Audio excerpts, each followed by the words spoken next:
ఎంతో మంది ఆడవాళ్ల పడుతున్న బాధ ఏమిటి? మొగుళ్ళని సుఖపెడుతూ సెక్స్ యంత్రాలుగా మారిపోయిన స్త్రీలందరి బాధ ఒకటే. ప్రేమని పొందొచ్చు అనుకుని నానా యాతనలు పడి ఆ మొగుణ్ణి సుఖపెడితే కామం తీర్చుకుని అలసిపోయి రొప్పుతూ పక్కకు తిరిగి పడుకున్న మొగుడు.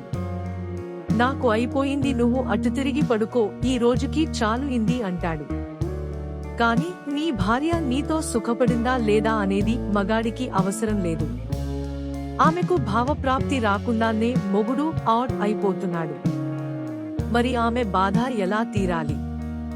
ఇంకో కొసమెరుపు ఏమిటంటే స్త్రీకి కూడా భావప్రాప్తి ఉంటుందని 80% మంది పురుషులకు తెలియదట. నాకు శృంగారంలో ఇలా కావాలని అడిగితే లంజా అని తిట్లు పడ్డ ఇల్లాలు ఉంది.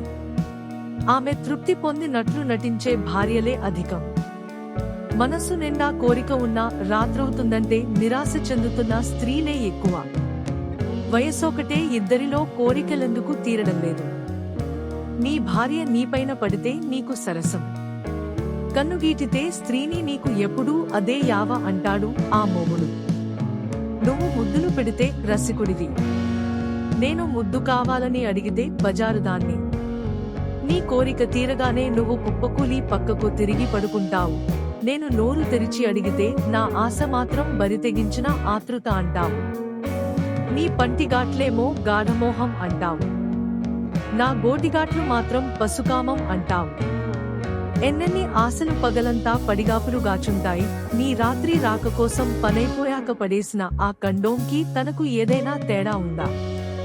నాయో, నీ తెరలను పొరలు పొరలుగా చీరిన చిరుపంటి కింద నొప్పినాపుతాను. నా పెదవులకు నవ్వునిచ్చి నీతో రతిలో పాల్గొంటాను. ఎందుకంటే ఆయో, నీ నొప్పిని కూడా పంటి బిగువున భరించి నీతో మత్తుగా ఉంటా మూలుగుతూ నీ ఒంటికి మత్తు ఎక్కిస్తాను. ఎందుకు అంటే నువ్వు నా ఊపిరి కనుక. కాని నీ మర్మాన్నం స్పెర్మ్ ని కక్కినంత అహంగా నా ములుగుని, నా బాధని నువ్వు అవతలకి ఈడ్చికొడతావు. నీ మర్మాగల్లో స్పెర్మ్ కు ఉన్న విలువ నా యోని బాధకు లేదా? స్త్రీ నీ భార్య అయినంత మాత్రాన ఆమెకు ఒక మనసు ఉంటుంది.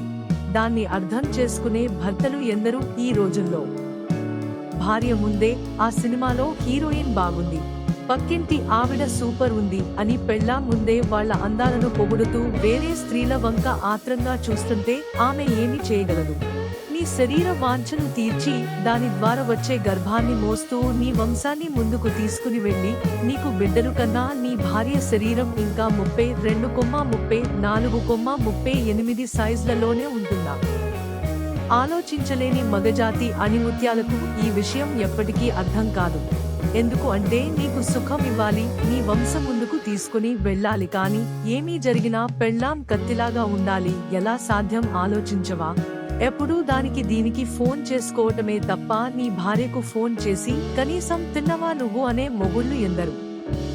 అదే ఎవరైనా వాట్సాప్ మెసెంజర్ లో ఒక చిన్న మెసేజ్ చేస్తే ముక్కు ముఖం తెలియని దానికోసం తిన్నవా, పడుకున్నావా, ఏమి చేస్తున్నావు అని అనేక రకాల క్షేమ సమాచారాలు అడుగుతావు.